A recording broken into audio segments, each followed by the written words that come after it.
नमस्कार दोस्तों, the exam hacker channel में आपका स्वागत है। दोस्तों, जैसा कि हम लोग इंडियन जियोग्राफी को हम लोग स्टडी कर रहे हैं और इंडियन जियोग्राफी में भी हम लोग जो मेजर जो टॉपिक है सॉइल एंड नेचुरल वेजिटेशन, उस टॉपिक को हम लोग स्टडी कर रहे हैं। तो इसमें हम लोग ऑलरेडी सॉइल की फॉर्मेशन कैसी होती है, उनके लिए क्या क्या फैक्टर रिस्पॉन्सिबल है उसको स्टडी कर चुके हैं। फिर एलुवियल सॉइल के बारे में स्टडी कर चुके हैं। फिर ब्लैक सॉइल के बारे में भी काफ़ी डिटेल में स्टडी कर चुके हैं कि इसकी फॉर्मेशन कैसी होती है, डिस्ट्रीब्यूशन कहाँ पे है, कैरेक्टरिस्टिक क्या है, किस तरह से प्रोडक्टिविटी पाई जाती है। ब्लैक सॉइल और एलुवियल सॉइल के बारे में हम लोग स्टडी कर चुके हैं। आज की इस वीडियो में हम लोग तीसरा टाइप की जो सॉइल है दोस्तों, रेड एंड येलो सॉइल, उसको यहाँ पे स्टडी करने वाले हैं। तो सबसे पहले देखेंगे रेड एंड येलो सॉइल की ओरिजिन या फॉर्मेशन कैसी हुई है। फिर देखेंगे distribution of red and yellow soil, India में कहाँ कहाँ पे रेड एंड येलो सॉइल पाई जाती है। फिर देखेंगे characteristic of red and yellow soil, red and yellow soil की कैरेक्टरिस्टिक क्या है, किस क्रॉप के लिए सूटेबल है। ठीक है, इसको हम लोग आज के वीडियो में स्टडी करने वाले हैं। तो चलिए आज का लेक्चर हम लोग स्टार्ट करते हैं। सबसे पहले दोस्तों, origin and formation of red and yellow soil. तो आप देखोगे जैसा कि ब्लैक सॉइल सबसे पहले देखते हैं एलुवियल सॉइल। एलुवियल सॉइल के ओरिजिन क्या था कि ये आपको सेडिमेंट्री रॉक से बने हुए थे। सेडिमेंट्री रॉक आप देखोगे जो गंगा की रिवर थी, हिमालयन की जो रिवर थी, हिमालय क्या हुआ सेडिमेंट्री रॉक से बना हुआ है, तो वहाँ से इरोजन करके डिपोजिशन से एलुवियल सॉइल बना हुआ था। तो और ब्लैक सॉइल क्या होती है, ब्लैक सॉइल एक बेसाल्टिक जो इग्नियस रॉक थी उसके वेदरिंग से बना हुआ था। तो इस तरह से रेड एंड येलो सॉइल आप देखोगे कि रेड एंड येलो सॉइल किससे बना हुआ है, इग्नियस और मेटामॉर्फिक जो रॉक हैं जो क्रिस्टलाइन फॉर्म में है, यानी क्रिस्टलाइन इग्नियस रॉक या इंट्रूसिव इग्नियस जो रॉक जो पेनिनसुलर इंडिया में पाए जाते हैं, उसके वेदरिंग से रेड एंड येलो सॉइल का फॉर्मेशन हुआ है। तो इसके पेरेंट रॉक क्या है रेड एंड येलो सॉइल का, ये है क्रिस्टलाइन इग्नियस रॉक। जैसा ब्लैक सॉइल का पेरेंट रॉक क्या था, बेसाल्टिक इग्नियस रॉक। और बेसाल्टिक जो इग्नियस रॉक थी वो इस टाइप के एक्सट्रूसिव इग्नियस रॉक थी, यानी कि सरफेस से ऊपर जो वोल्केनोज से जो रॉक जनरेट हुए थे उसको बोलते हैं एक्सट्रूसिव इग्नियस रॉक। और इग्नियस यहाँ पे क्रिस्टलाइन इग्नियस रॉक का मतलब यहाँ पे सरफेस से नीचे जो रॉक जनरेट होती है उसको बोलते हैं क्रिस्टलाइन इग्नियस रॉक। तो सरफेस के नीचे यानी डेप्थ में जो इग्नियस रॉक होती है उसको क्रिस्टलाइन फॉर्म में होती है। तो क्रिस्टलाइन इग्नियस रॉक की वेदरिंग से रेड और येलो सॉइल का फॉर्मेशन हुआ है। और इसके लिए क्लाइमेटिक जो फैक्टर है, तो क्लाइमेटिक फैक्टर या तो लो रेनफॉल होंगे या ड्रेनेज के सिस्टम अच्छी होंगी, यानी कि पानी का जमाव वहाँ पे नहीं होगा। जहाँ पे लो रेनफॉल होगी या पानी का जमाव नहीं होगा, अच्छी ड्रेनेज सिस्टम होगी और उसके साथ साथ हाई टेम्परेचर होगी। तो इस कंडीशन में क्या होंगे, येलो एंड रेड सॉइल का फॉर्मेशन होगा। तो एक बार फिर देख लेते हैं, येलो और रेड सॉइल का फॉर्मेशन कहाँ पे होगा, जहाँ पे क्रिस्टलाइन इग्नियस रॉक होगी और क्लाइमेटिक कंडीशन में लो रेनफॉल होगा और हाई टेम्परेचर होंगे, या लो रेनफॉल की जगह पे आप बोल सकते हो अच्छी ड्रेनेज की सुविधा होगी, जहाँ पे वाटर का जो क्या बोलते हैं वाटर लॉगिंग कंडीशन नहीं होगी, तो वहाँ पे रेड एंड येलो सॉइल का फॉर्मेशन होता है। अब देखो रेड कलर किस लिए हुई है, क्योंकि यहाँ पे जो आयरन के डिफ्यूजन की वजह से, यानी कि पूरे जो पेनिनसुलर इंडिया है वो आपको पता होगा कि इग्नियस और मेटामॉर्फिक रॉक से बने हुए हैं। तो इग्नियस और मेटामॉर्फिक रॉक में आयरन के डिफ्यूजन की वजह से रेड कलर हुआ है। डिफ्यूजन का यहाँ मतलब है, मान लो ये है आपका इग्नियस रॉक, तो इग्नियस रॉक में यहाँ पे आपको क्या है कलर चेंज कर लेते हैं। देखो ये है इग्नियस रॉक। इग्नियस रॉक में आप देखोगे आयरन की जो कंटेंट है मान लो यहाँ पे है, ठीक है, यहाँ पे आयरन। लेकिन डिफ्यूजन ऑफ जो आयरन है उसका क्या मतलब है, डिफ्यूजन ऑफ आयरन का मतलब है कि बाद में जो ये रहा इग्नियस रॉक और जो आयरन है वो क्या होगी, डिफ्यूज हो गई। जो एक जगह पे थी वो क्या हो, सब जगह फैल गई। सब जगह फैलने से क्या होगी, ये डिफ्यूजन हो गया। तो डिफ्यूजन ऑफ आयरन के चलते जो इग्नियस रॉक है वो क्या हो जाएगी, रेड कलर हो जाएगी। और रेड कलर बाद में वेदरिंग होगा तो रेड कलर होंगे, तो उनका सॉइल भी क्या होगा, रेड होगा। तो रेड कलर इसलिए हुआ है क्योंकि डिफ्यूजन ऑफ आयरन की वजह से। और येलो कलर किस लिए हुआ है, येलो कलर आप देखोगे hydration of crystalline and metamorphic rock. Hydration का क्या मतलब है, जैसे मान लो जंग लगना, जैसे आप देखो आयरन में जंग लगती है तो येलो कलर हो जाती है, तो क्या होती है वो हाइड्रेट होती है।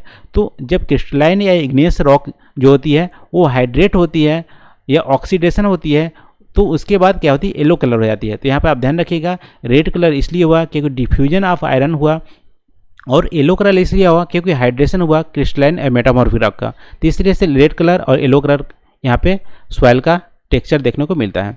तो इसके बाद देखेंगे distribution of yellow and red colour.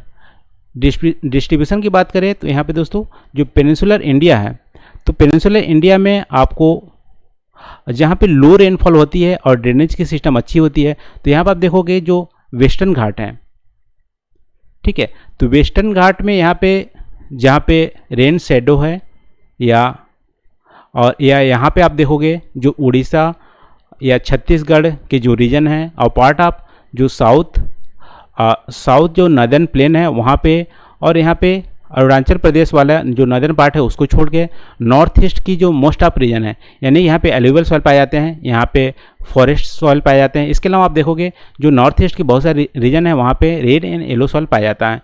तो इस तरह से डिस्ट्रीब्यूशन आप देख सकते हो कि तमिलनाडु का रीजन, कर्नाटका का रीजन, आंध्रा का रीजन, और यहाँ पे वेस्टर्न घाट की जो शेडो रीजन है, रेन शेडो रीजन है, और इसके अलावा उड़ीसा और छत्तीसगढ़ और पार्ट ऑफ साउथ जो नॉर्दर्न प्लेन है, उसके अलावा नॉर्थ ईस्ट जो स्टेट है वहाँ पे रेड एंड येलो सॉइल पाया जाता है, ठीक है। तो रेड येलो सॉइल कहाँ पाया जाता है, Orissa, Chhattisgarh, southern part of middle Gangetic plain और फुटहिल ऑफ वेस्टर्न घाट, और मोस्ट पार्ट ऑफ जो नॉर्थ ईस्ट स्टेट है, एक्सक्लूसिव एलुवियल प्लेन जो असम पाई जाती है, उसके अलावा सिक्किम के एरिया छोड़ के और अरुणाचल प्रदेश की नॉर्दर्न पार्ट है उसको छोड़ के सब जगह रेड एंड येलो सॉइल वहाँ पे देखने को मिलता है इंडिया में। इस तरह से डिस्ट्रीब्यूशन आपको देख लिए रेड एंड येलो सॉइल का। अब कैरेक्टरिस्टिक देख लेते हैं। तो जैसा कि दोस्तों कैरेक्टरिस्टिक में एलुवियल सॉइल क्या होती है, लोमी कैरेक्टरिस्टिक होती है, यानी कि जो वहाँ पे सैंड है और क्ले दोनों की मात्रा लगभग में सेम होती है, और जो ब्लैक सॉइल होती है वो फाइनर पार्टिकल से बना होता है, यानी क्ले पार्टिकल बना होता है ब्लैक सॉइल। लेकिन यहाँ पे रेड एंड येलो सॉइल यहाँ देखोगे फाइन ग्रेनिंग रेड और येलो सॉइल नॉर्मली यहाँ पे देखो फाइन ग्रेनिंग होता है, यानी कि येलो और जो रेड सॉइल होती हैं उसमें फाइनर पार्टिकल भी मिलते हैं कहीं कहीं पे, और कहीं पे मोटे पार्टिकल यानी कोर्स ग्रेन भी मिलते हैं। जो फाइनर होते हैं पार्टिकल यानी फाइन ग्रेनिंग जो रेड एंड येलो सेल होती हैं वो बहुत ज़्यादा फर्टाइल होते हैं, नॉर्मली फर्टाइल होते हैं, लेकिन जो कोर्स ग्रेन होते हैं वो पुअर फर्टिलिटी होती है उनमें। और इसमें देखो जनरली पोटास की मात्रा तो सफिशिएंट है यहाँ पे भी रेड एंड येलो सॉइल में, लेकिन नाइट्रोजन, फास्फोरस, ह्यूमस का कंटेंट यहाँ पे नहीं देखने को मिलता है या पुअर देखने को मिलता है। अभी हम लोग पिछले वीडियो में देखे थे कि नाइट्रोजन क्या होती है, कि जो पेड़ पौधे या वेजिटेशन की जो लीफ होती है उसके ग्रीन कलर या लीफ में ज़्यादा जो बढ़ोतरी के लिए हमें नाइट्रोजन की आवश्यकता होती है। वैसे फास्फोरस किस लिए होते हैं, जो सीड्स होते हैं या फ्लावर होते हैं या उसके जो फ्रूट्स होते हैं उसको जनरेट करने के लिए फास्फोरस ज़रूरत होती है। तो यहाँ पे फास्फोरस और नाइट्रोजन दोनों ही डिफिशिएंसी है। ह्यूमस की कंटेंट भी यहाँ पे पुअर देखने को मिलती है। फिर सॉइल टेक्सचर की बात करें तो सैंडी टू क्ले ये वेरी करते हैं और लोमी भी होते हैं कहीं कहीं पे, यानी बहुत ज़्यादा वेरिएशन देखने को मिलता है। ऐसा नहीं है जैसे एलुवियल सॉइल लोमी होता है, यहाँ पे एक ही लोमी भी देखने को मिलती है कहीं पे सैंडी से क्ले यानी वेरिएशन देखने को मिलते हैं। सैंडी और क्ले के बीच में पाए जाते हैं रेड एंड येलो सॉइल। तो इस तरह से जो लेकिन रेड एंड येलो सॉइल में क्या होती है, प्रॉपर एयर यानी सफिशिएंट एयर यहाँ पे मिलते हैं। सॉइल में एयर भी बहुत ज़रूरी होती है बहुत सारे वेजिटेशन और माइक्रो ऑर्गेनिज्म को सस्टेन करने के लिए, तो प्रॉपर एयरिंग देखने को मिलती है। और यदि प्रॉपर इरिगेशन और फर्टिलाइजर प्रोवाइड किया जाए तो रेड एंड येलो सॉइल बहुत ज़्यादा सुटेबल होती है बहुत सारे वेरिएशन ऑफ क्रॉप के लिए। जैसे मान लो कॉटन जो क्रॉप है वो यहाँ पे आइडियल क्या होती है, कॉटन के लिए होती है, लेकिन जो रेड एंड येलो सॉइल होती है बहुत सारे क्रॉप के लिए आइडियल होती है यदि प्रॉपर फर्टिलाइजर और इरिगेशन प्रोवाइड किया जाए। तो यहाँ पे देख सकते हो वीट भी यहाँ पे उगाए जा सकते हैं, टोबैको भी उगाया जा सकता है, मिलेट भी, ऑयल सीड भी, ग्राउंड नट के लिए तो बहुत ही आइडियल है रेड एंड येलो सॉइल। इसके अलावा मेनी फ्रूट्स जो प्लांट है उसके लिए भी आइडियल है।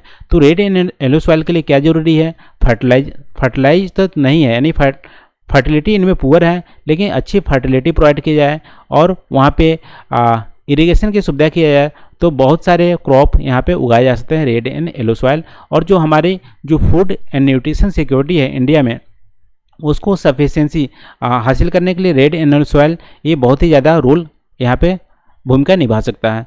तो इस तरह से इसकी कैरेक्टरिस्टिक हम लोग देखें क्या क्या पुअर है, जैसे नाइट्रोजन, फास्फोरस, ह्यूमस का कंटेंट इसमें कम पाया जाता है, लेकिन पोटास सफिशिएंट मात्रा में पाया जाता है। और इसमें आप देखते हो इस सॉइल में एयर की मात्रा अच्छी खासी है, तो इसलिए ये क्या है, फर्टाइल तो नहीं बोल सकते हैं, लेकिन इसमें न्यूट्रिएंट्स या फर्टिलाइज़र यदि यूज करें तो इसमें बहुत सारे क्रॉप जो वेरिएशन ऑफ क्रॉप है, बहुत सारे वेरिएशन ऑफ क्रॉप को उगाए जा सकते हैं। तो आज की वीडियो में बस इतना ही दोस्तों। यहाँ पे जैसा कि हम लोग डिस्कस किया कि रेड सॉइल के बारे में, रेड सॉइल में हम लोग देखें कि कैरेक्टरिस्टिक क्या है, उनकी डिस्ट्रीब्यूशन कहाँ कहाँ पे है, इनके फॉर्मेशन कैसे हुआ, और रेड सॉइल रेड कलर क्यों आया, येलो कलर क्यों आया, ये सारे कुछ आज के वीडियो में हम लोग स्टडी किए। तो आज के लिए बस इतना ही दोस्तों। Thank you for watching. मिलते हैं अगले वीडियो में नए टॉपिक साथ। Thank you.